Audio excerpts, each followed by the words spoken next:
દરેક વિદ્યાર્થી મિત્રોનું કવિતા યુનિક એકેડમીમાં ફરીવાર હાર્દિક સ્વાગત છે. આજે આપણે જોઈશું રિઝનિંગના પાછલા વર્ષોમાં પૂછાયેલા ક્વેશ્ચનો. બરાબર, કેમ કે આવનારી જેટલી પણ લેટેસ્ટ એક્ઝામ છે એમાં રિઝનિંગનો બધાને ખબર છે 60 જેટલા માર્ક્સનું મોસ્ટલી છે. બરાબર, 60 ન હોય તો મિનિમમ અમુકમાં 30 છે, 20 છે. બરાબર, તો એવી રીતે હાલમાં જેટલી પણ લેટેસ્ટની એક્ઝામો છે એમાં રિઝનિંગ અને મેથ ક્વોન્ટિટી એપ્ટિટ્યૂડના સિલેબસનો લેવલ થોડો હાઈ પણ છે અને માર્ક્સ પણ વધારે છે. બરાબર, તો એ જ પ્રમાણે આજે આપણે પાછલા વર્ષોના ક્વેશ્ચન સોલ્વ કરવાના છે. કેમ કે જેટલું આપણે લાસ્ટ યરના પેપરો સોલ્યુશન કરશું એટલું આપણે ટ્રીક મેથડ, બરાબર, 100 ટ્રીકમાં કેવી રીતે સોલ્યુશન કરી શકાય છે એ આપણને વધારે ઇઝી પડે છે. બરાબર, તો અહીં આપણે એ જ રીતે લોજિકલ રિઝનિંગના પાછલા વર્ષનો ક્વેશ્ચનો આજે આપણે વિડીયોમાં જોયા છે. લાસ્ટ કેટલાક વિડીયોમાં આપણે ઘણા બધા પાછલા વર્ષના ક્વેશ્ચનો સોલ્વ કર્યા જ છે. બરાબર, આગળ પણ કરશું. કેમ કે જેટલું આપણે એવું કહીએ છીએ કે પેપર સોલ્વ કરીએ ને આપણું એટલું માઇન્ડ થોડું ટ્રીક વાઇઝ આપણે ટ્રીક નવી નવી ખબર પડે. તો જો તમને આવા ટાઈપના ક્વેશ્ચનો પૂછે એક્ઝામમાં તો તમે શું કરી શકો, ત્યાં તમને માઇન્ડ થોડું વધારે, તમે ટ્રીક વાઇઝ ગણ્યું હશે, સોલ્યુશન કર્યું હશે, પ્રેક્ટિસ કરી હશે, તો ત્યાં તમને વધારે કામ લાગશે. બરાબર, તો એ જ પ્રમાણે આજે આપણે અહીં પણ ક્વેશ્ચન જોવાના છે. બરાબર, તમને મેં દરેક વિડીયોમાં કીધું છે આપણે એક એક માર્ક્સ કવર કરવાનું છે. બરાબર, મેરિટમાં આવું છે અને ઘણી બધી એક્ઝામો હમણાં લેટેસ્ટની આવી રહી છે. તો આપણે સૌથી પહેલાં ક્વેશ્ચન જોઈશું. રામ તેના પગારના 40% ખોરાક, 20% ઘર ભાડું, 10% મનોરંજન અને 10% વાહન ઉપર ખર્ચે છે. જો મહિનાના અંતે તેની બચત 1500 હોય તો તેનો માસિક પગાર કેટલો? બરાબર, અહીં આપણને શું કીધું છે ક્વેશ્ચનમાં કે રામ તેનો પગારનો 40% ખોરાક પાછળ, 20% ઘર ભાડું, 10% મનોરંજન અને 10% વાહન. તો મહિનાને અંતે એની બચત જો 1500 હોય તો આપણો માસિક પગાર કેટલો? આપણને ખર્ચ આપી દીધો ટકા વાઇઝ, બરાબર, અને એની બચત પણ આપી દીધી, પણ હવે માસિક પગાર આપણે શોધવું પડશે. સૌથી પહેલાં જો મેં સમજૂતી ખાતર અહીં બનાવ્યું છે કે 100% શું હોય છે, 100% પર જ ગણવું પડે છે ને. એના ખર્ચ કયા છે? પગારના 40 છે, ખોરાકના 20 છે, ઘરભાડાના 10 છે અને મનોરંજનના પણ વાહન ઉપરના 10%. બરાબર, ટોટલ ટકા કેટલા થાય છે? 20 + 10 + 40 + 10, 80% એણે ખર્ચ કરે છે. 40 + 20 + 10 + 10 ટોટલ કેટલા થાય? 80% ખર્ચ કરે છે. એની બચત કેટલી? 1500. જો 80% ખર્ચ કર્યો તો બચત તો 20% જ કરી ને. તો પદ કઈ રીતે મૂકશું કે 20% બચત હોય તો 1500 માસિક પગાર, તો 100% પર કેટલા? બરાબર, આપણે ટકા પર શોધવું હોય તો 100 નીચે આવે છે, યાદ રાખજો. અહીં આપણને ખર્ચ આપી દીધું, બરાબર, 4 તો 4 ખર્ચની ટકાવારી 80% મળી. આપણે 100 પર શોધવાનું છે. બચત એણે કેટલા ટકા પર કર્યો? 20% પર કર્યો છે. તો આપણે પદ મૂકવું પડે કે 20% પર 1500 બચત, તો 100% પર કેટલા? હવે શું કરશું? આપણે ગુણાકારનો સંબંધ, છેદવાળું અંશમાં જાય. બરાબર, 1500 × 100 છેદમાં 20, 0 0 ઉડ્યા, 2 × 5 10, તો 15 × 5 = 75 ને 2 0 એટલે 7500, 7500 એની શું છે? માસિક પગાર આપણને આન્સર મળી ગયો. બરાબર છે આ ક્વેશ્ચનમાં કંઈ, પરંતુ જ્યારે આપણે આ ક્વેશ્ચનને જોઈએ ને ત્યારે એક્ઝામના ટાઈમે શું થાય છે? ટેન્શન વધી જાય છે આટલું લોંગ જોતા. ઘણા સ્ટુડન્ટને એવું હોય છે ક્વેશ્ચન રીડ ના કરશે અને સમજવાની કોશિશ ના કરશે કે આ તો બહુ ઇઝી સમયેલું છે આમાં, પણ ક્વેશ્ચન જોતાં જ ગભરાઈ જાય છે કે બહુ લોંગ છે. અને પેપર સેટર પણ એટલા માઇન્ડવાળા હોય છે કે લેવલને હાઈ કરવાના સ્ટુડન્ટને કન્ફ્યુઝ કરવા માટે આટલા લોંગ મૂકતા હોય છે, જાણી જોઈને ગૂંચવવા માટે એકનો પોઈન્ટ એક સેન્ટેન્સમાં વધુ ને વધુ, જેથી કરીને તમારો રીડિંગનો ટાઈમ પણ વેસ્ટ થાય અને તમને ગણતરીમાં પણ પ્રોબ્લેમ થાય. બરાબર, કેમ કે લેવલ એ લોકોને હાઈ કરવાનું જ છે, કોમ્પિટિશન ટફ છે, તો એમને પણ એ લોકો પણ પોતાનું માઇન્ડ દોડાવે છે. તો આપણે પણ આપણું અહીં માઇન્ડ દોડાવવું પડશે કે અહીં ખાલી ક્વેશ્ચન લોંગ છે પણ જો ટ્રીક બહુ ઇઝી છે. ફક્ત આપણે ટકા ખર્ચના ગણી કાઢ્યા, ટોટલ 80%, 100% પર ગણાય એટલા માટે બચત આપી દીધી આપણને, તો આપણે પદ મૂકીને ખાલી શોધવાનું હતું. આ તો મેં તમને સમજ ખાતર બધું આવું કર્યું છે સ્ટેપ બાય સ્ટેપ. બાકી આપણે એક્ઝામમાં તો બસ આટલાની જ જરૂર છે. ક્લિયર? અહીં કે 20% પર 1500 બચત, તો 100% પર કેટલા? 1500 × 100 છેદમાં 20, 0 0 કટ થઈ ગયા, 2 × 5 10, 15 × 5 75, એટલે 7500 આન્સર આપણો આવી ગયો. બરાબર, ત્યાર પછી આપણે જઈશું બીજા ક્વેશ્ચન પર. 3 ને 25, 4 ને 34, 5 ને 43, 6 ને 52. હવે 7 પછી કઈ સિરીઝ આવશે? 7 જોડે. ચલો માઇન્ડ દોડાવીએ આપણે. કેવી રીતે કરશું? 3 × 8 = 24, 24માં 1 ઉમેરે તો 25 મળી ગયું. 4 × 8 = 32, 32માં 2 ઉમેરે તો 34. 5 અઠામ 40, 40માં 3 ઉમેરશો તો 43, 6 અઠામ 48, 48માં 4 ઉમેરશો તો 52. દરેક રકમનો ગુણાકાર 8 વડે છે અને પછી 1, 2, 3, 4, તો છેલ્લે શું ઉમેરવું પડશે? 5 જ ઉમેરવું પડશે ને. તો આપણે પણ એને 7ને પણ 8 વડે ગુણીએ તો 7 અઠામ 56, 56માં 5 ઉમેરો, આવી ગયો આન્સર 61. બરાબર, આને કહેવાય છે સિરીઝ. બરાબર, તમારું આ ટાઈપના ક્વેશ્ચનો બી ઘણા પૂછાયા છે. બરાબર, શું હતું આ ક્વેશ્ચનમાં? ફક્ત દરેક આગળની રકમનો ગુણાકાર 8 વડે કર્યો છે અને પછી વધારો થતું જાય છે. 1 વધારો, પછી 2 વધારો, પછી 3 વધારો, પછી 4 વધારો, પછી 5 વધારો. બરાબર, ક્રમ વાઇઝ વધતું જાય છે. એવી જ રીતે 3 અઠામ 24, 24માં 1 ઉમેરે તો 25, 4 અઠામ 32, 32માં 2 ઉમેરે તો 34, 5 અઠામ 40, 40માં 3 ઉમેરે તો 43, 6 અઠામ 48, 48માં 4 ઉમેરે તો 52, 7 અઠામ 56, 56માં 5 ઉમેરે તો 61. આવી ગયો આન્સર આપણો. બરાબર, દરેકને શું છે? આગળની રકમનો 8 વડે ગુણાકાર કરવાનો છે અને પછી સિરીઝ ક્રમ વાઇઝ જાય છે. 1, 2, 3, 4, 5. ઉમેરો કેવી રીતે થાય છે? પહેલાં 1નો, પછી 2નો, પછી 3નો, પછી 4નો, પછી 5નો થયો છે. ક્લિયર આપણા 2 ક્વેશ્ચન. હવે આપણે જઈશું ત્રીજા ક્વેશ્ચન પર. એક પરીક્ષામાં અને બ કરતાં 9 માર્ક્સ વધારે મળે છે અને બને મળેલ માર્ક અના બના માર્કના સરવાળાને 56% થાય છે. તો આ સંજોગોમાં મળેલા કેટલા માર્ક્સ મળેલા હશે બંનેને? બરાબર, કેટલાક ક્વેશ્ચન એવા હોય છે જે ઓપ્શન પરથી ગણવામાં આવે છે. યાદ રાખજો એક્ઝામમાં. બરાબર, કેટલાક ઓપ્શન એવા હોય છે, ક્વેશ્ચન એવા હોય છે જે ઓપ્શન પરથી. આપણે સૌથી પહેલાં તો શું કીધું છે? અને શું છે? 2 માર્ક્સ બ કરતાં 9 માર્ક્સ વધારે. તો પહેલાં તો જોવાનું કે 9 માર્ક્સનો ડિફરન્સ ક્યાં ક્યાં થાય છે. 35 ને 9 નથી ડિફરન્સ 9નો. 32માંથી 11 માઇનસ કરો, 9 કરતાં વધી જશે. અહીં જુઓ 33 - 42 કરો, ડિફરન્સ કેટલો આવ્યો? 9 આવ્યો. તો એક ઓપ્શન આને ધ્યાનમાં રાખીએ. બીજું આને જુઓ 34 ને 43, તો એનો પણ છે. તો સૌથી પહેલાં આને આપણે ચેક કરીએ. બરાબર, કેમ કે અહીં પહેલાં જ કહી દીધું છે કે અને બ કરતાં 9 માર્ક્સ વધારે છે, પરંતુ 56% જોવાનું છે. તો 56% આપણે ક્લિયર તો કરવું પડશે ને કે આન્સર એ જ છે. તો સૌથી પહેલાં તો અહીં આપણે આ બે ઓપ્શન તો નીકળી ગયા. આ 2 ઓપ્શન બાકી રહ્યા. બંનેનો ડિફરન્સ 9 છે, કેમ કે 9 માર્ક્સ વધારે કીધું છે અને બ કરતાં. તો હવે ઓપ્શન પરથી ગણીએ. સૌથી પહેલાં આ ઓપ્શનને લઈએ. 32 + 43 કેટલા થાય? 75 થાય. અને 32 - 43 કરો, 32 - 33 કરો તો 9 રહ્યા. તો પદ મૂકશું કે 75 પર કેટલા? અના માર્ક કેટલા છે? 42. તો 100 પર કેટલા? બરાબર, કેમ કે 56% આપણે આવવું જોઈએ ને. તો આપણે જોઈએ, ચેક કરીએ 56% આવે છે કે નહીં. તો 100, આ 42 ઉપર જતું રહેશે ને, છેદમાં 75 કટ કરો.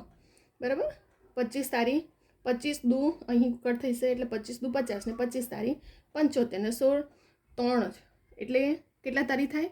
બરાબર, 3 એકુ 3 ને 12નું છે તો 3 ચોક 12 ઉડી ગયા. તો બાકી હવે જે ઉપરની રકમનો ગુણાકાર એટલે 56% આવી ગયો આપણો આન્સર. બરાબર, કઈ રીતે ઉઠશે? 25 દુ 50, અહીંયા 2 રહ્યા અને અહીંયા 3, 25 તારી 75 થાય. બરાબર, 3 એકુ 3 ને 3 ચોક 12, 14 તારી 42 ઉડી ગયો. તો અહીં શું રહ્યું? 14 એકુ 14, 14 દુ 28. એવી રીતે અહીં કેટલું બાકી રહ્યું? તો 4 હતું. તો 14 ને 4 વડે ગણો, 14 ચોક 56. આવી ગયો આપણો આન્સર. બરાબર, તો 56% મળી ગયો. હવે તમે આની કરીને જોશો પણ અહીં 56 નહીં મળશે. તો જો પહેલાં જમાં મળી ગયો આન્સર તો આવી ગયો આપણો આન્સર. અહીં ક્લિયર થઈ ગયો છે. આમાં કંઈ એક્સ્ટ્રા ફરી એકવાર સમજાવું છું. સૌથી પહેલાં કેટલાક ક્વેશ્ચન એવા હોય છે જે ઓપ્શન પરથી ગણવામાં આવે છે. અહીં આપણને કહી દીધું કે એક પરીક્ષામાં અને બ કરતાં 9 માર્ક્સ વધારે મળે છે. અહીં જ આપણે પહેલાં તો પકડી લેવાનું કે આ બે વચ્ચે ડિફરન્સ 9 નથી. આ 11 ને 32નો પણ ડિફરન્સ 9 નથી. 42 અને 33નો ડિફરન્સ 9નો છે. યસ, અને 43 ને 34નો પણ કેટલાનો થાય છે? બરાબર, 9નો ડિફરન્સ થાય છે ને. 34, 35, 36, 37, 38, 39, 40, 41, 42, 43. 9 આનો પણ થાય છે. તો સૌથી પહેલાં તો આ બે ઓપ્શન જ ધ્યાનમાં લેવા છે. આ બે નીકળી ગયા. હવે સૌથી પહેલાં ઓપ્શન જોઈ લઈએ કે 32, કેમ કે 56% પર બના માર્ક્સ કીધા છે. તો 42 + 33 કરો તો 75 થાય અને માઇનસ કરશો તો 9 રહ્યા. તો પદ મૂકવાનું કે 75 પર 42, તો 100 પર કેટલા? અહીં જ આપણો આન્સર મળી ગયો તરત જ. 100 × 42 છેદમાં 75, 25 તારી 75 ને 25 દુ 25 ચોક 100. તો 14 તારી કેટલા થાય? 14 એકુ 14, 14 દુ 28, 14 તારી 42. તો 14 ચોક 56. આવી ગયો આપણો આન્સર. કટ કરવાનું છે અહીં ખાલી. બરાબર, તો આન્સર શું મળ્યું આપણને? 42 અને 33 એનો આન્સર છે. 3 ક્વેશ્ચન આપણે અહીંયા સોલ્વ કરી લીધું. બરાબર. આ તો તમને સમજૂતી ખાતર સ્ટેપ બાય સ્ટેપ મારે લખવું પડે છે. હું એક ક્વેશ્ચન લખું અને એક સ્ટેપ્સ લખતી જાઉં, 1 કલાકનો વિડીયો બનાવું, એનો કોઈ મિનિંગ નથી મને લાગતો. જો હું આખું સ્ટેપ બાય સ્ટેપ એક પોઈન્ટ લખીને રાખીને તમને સમજાવી શકું છું તો મને નથી લાગતું કે વિડીયોને 1-2 કલાક ખેંચવાની જરૂર છે. આ 3 ક્વેશ્ચન જો આપણું આટલા ઓછા સમયમાં થઈ જતું હોય તો આપણે બીજો બે ટાઈમ સેવ કરીને તમે પ્રિપરેશન કરી શકો છો. બરાબર. અને હું એટલા જ માટે સ્ટેપ બાય સ્ટેપ એક પોઈન્ટ લખું છું જેથી કરીને સ્ટુડન્ટ જાતે પણ કરે ને વિડીયો જોઈએ તો જાતે ગણી શકે છે. બરાબર. તો આપણે અહીં 3 ક્વેશ્ચન જોઈ લીધા, ક્લિયર થઈ ગયું આપણું. બરાબર. ક્યારે પણ ક્વેશ્ચન જોઈને ગભરાવાનું નહીં. આટલા લોંગ ક્વેશ્ચનમાં જ બહુ ટ્રિકી, એકદમ સો ટ્રીક જ સમાયેલી હોય છે. બરાબર. કેમ કે ત્યાં આટલા બધા ક્વેશ્ચનો સોલ્વ કરવાના હોય છે તો પેપર સેટરનું ભલે તમને એવા જ ક્વેશ્ચન મૂકશે કે જ્યાં તમને કન્ફ્યુઝન કરશે, પણ આપણે પણ જો પ્રિપરેશન હશે, પ્રેક્ટિસ હશે તો તમે ત્યાં સોલ્વ કરી શકો છો. બરાબર. ફરી એકવાર આપણે રિવિઝન કરી લઈએ. આપણે દરેક ક્વેશ્ચન એમ પણ સોલ્વ કરીએ છીએ, રિવિઝન કરીએ છીએ, જેથી કરીને સ્ટુડન્ટને ક્યાં કન્ફ્યુઝન થઈ હોય તો એ પણ એમને ક્લિયર થઈ જાય. બરાબર. રામ તેના પગારના 40% ખોરાક, 20% ઘર ભાડું, 10% મનોરંજન અને 10% વાહન પાછળ. બચત એની કેટલી છે? 1500. આપણે માસિક પગાર શોધવાનો છે. ફક્ત 100 ટ્રીક 100% પર ગણાય. ટોટલ ખર્ચ 40 + 20 + 10 + 10 80% થયા. બચત કેટલી? જો 80 ખર્ચ તો 20% બચત થાય ને, તો પદ મૂકવાનું કે 20% બચત હોય તો 1500 એની બચત, તો 100% પર કેટલા? 1500 × 100 છેદમાં 20, 0 0 ઉડી ગયા, 5 દુ 10, તો 1500 × 5 કરો તો 7500 આવી ગયો આપણો આન્સર. એની બચત માસિક પગાર. બીજા ક્વેશ્ચનમાં શું હતું? 3 25, 4 34, 5 43, 6 ને 52 અને 7ની સિરીઝ આપણે શોધવાની હતી. 3 અઠામ 24, 24માં 1 ઉમેરે તો 25, 4 અઠામ 32, 32માં 2 ઉમેરે તો 34, 5 અઠામ 40, 40માં 3 ઉમેરે તો 43, 6 અઠામ 48, 48માં 4 ઉમેરે તો 52, તો 7 અઠામ 56, 56માં 5 ઉમેરે તો 61. શું થયું? આગળની રકમને દરેકને 8 વડે ગુણાકાર કરીને શ્રેણી વધતી જાય છે. 1 2 3 4 5. બરાબર. આવી ગયો આપણો આન્સર. અહીં પણ ત્રીજા ક્વેશ્ચન પર જઈએ. અને બ કરતાં 9 માર્ક્સ વધારે. કેટલા ક્વેશ્ચન હોય જે ઓપ્શન પરથી ગણવામાં આવે છે. બરાબર.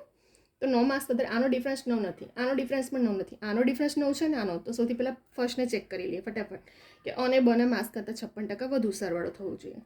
તો સરવાળો જોઈએ. 42 + 33 એટલે 75 થાય, અને 42 - 33 એટલે 9 થાય. તો પદ મૂકવાનો, સરવાળો કીધું છે એટલા માટે. 75 પર 42 તો 100 પર કેટલા? 100 × 42 છેદમાં 75. 25 ચોક 100 અને 25 તારી 75, 14 તારી 42 ઉડી ગયું, તો 14 ચોક 56 આવી ગયો આન્સર. તો 42 અને 33 શું છે એનો આન્સર છે. ક્લિયર? અહીં આપણો 3 ક્વેશ્ચન સોલ્વ થઈ ગયા. બરાબર. તમે આનો સ્ક્રીનશોટ લઈ શકો છો. અધરવાઇઝ વિડીયોને ડાઉનલોડ કરીને 2 થી 3 વખત જોશો, જાતે પણ પ્રેક્ટિસ કરો, વિડીયો જોતા જાઓ ને જાતે પણ ગણતા જવાનું નોટમાં, એટલે વધારે યાદ રહી જાય તમને. બરાબર.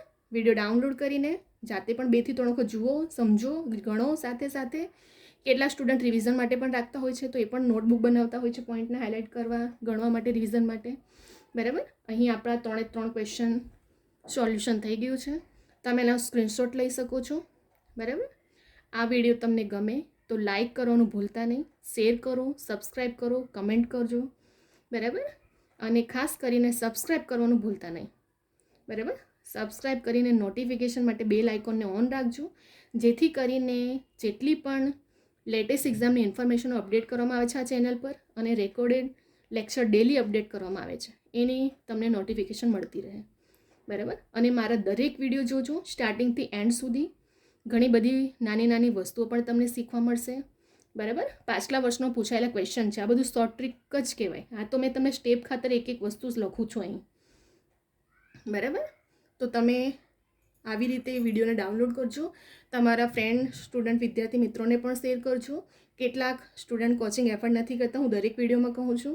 જાતે પણ પ્રિપરેશન ઘરે કરી શકે એ માટે દરેક સ્ટુડન્ટ, વિદ્યાર્થી મિત્રોને પણ શેર કરજો આ વિડીયો.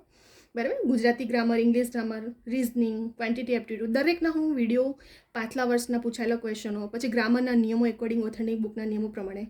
બરાબર. તો આ દરેક મારા વિડીયો સ્ટાર્ટિંગથી એન્ડ સુધી જોજો, અને આવનારી જેટલી પણ લેટેસ્ટની એક્ઝામો છે એમના તમને 1 થી 2 માર્ક્સ દરેક વિડીયો કવર કરાવશે. બરાબર. હું વિડીયો એવા જ લાવું છું કે જે દરેક એક્ઝામમાં તમને યુઝફુલ રહે. એવું નથી કે ફક્ત એક એક્ઝામ, દરેક એક્ઝામ માટે તમને યુઝફુલ રહેશે મારા દરેક વિડીયો. બરાબર. અને કવિતા યુનિક એકેડમી મારી ઇન્સ્ટાગ્રામની આઈડી છે. કોઈ પણ ક્વેરી ક્વેશ્ચન હોય એક્ઝામ રિલેટેડ મને પૂછી શકો છો. ટેલિગ્રામ ચેનલ પણ છે કવિતા યુનિક એકેડમીની, એમાં પણ મુકાય છે લેક્ચર, બરાબર. અને આપણી યુટ્યુબની જે ચેનલ છે કવિતા યુનિક એકેડમીની, સબસ્ક્રાઈબ કરવાનું ભૂલતા નહીં, બરાબર. નોટિફિકેશન ઓન રાખજો જેથી ડેલી રેકોર્ડ લેક્ચર અને ડેલી ઇન્ફોર્મેશન એક્ઝામની પણ મળતી રહે.